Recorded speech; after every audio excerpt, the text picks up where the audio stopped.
ঠিক সেই রকমই আল্লাহ রাব্বুল আলামিন বলছেন, কোনো মেয়ে ছেলে যদি ধরা পড়ে যায় এই কুকাজের ভেতরে, মুখ পোড়া কাজে, তো তাহলে সেই মেয়ে ছেলের দিকে ওকেও আবার গ্রামের চৌরাহাতে নিয়ে আসতে হবে, স্কুলের মাঠে কিংবা তীরমোহনীতে এনে 400-500টা লোকের সামনে তাকেও কোড়া মারতে হবে। কয়টা? তো 100টা।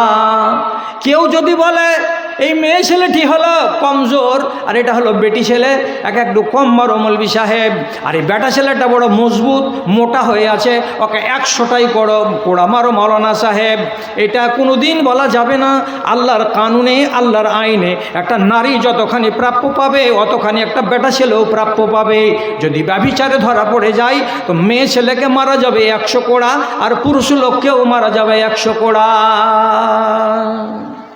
তফাত নাই। শুধু তফাত কোনখান? বেটা ছেলেকে পিটবার কালে খাড়ো করে পিটতে হবে, আর মেয়ে ছেলেকে কোড়া মারবার কালে বসিয়ে মারতে হবে।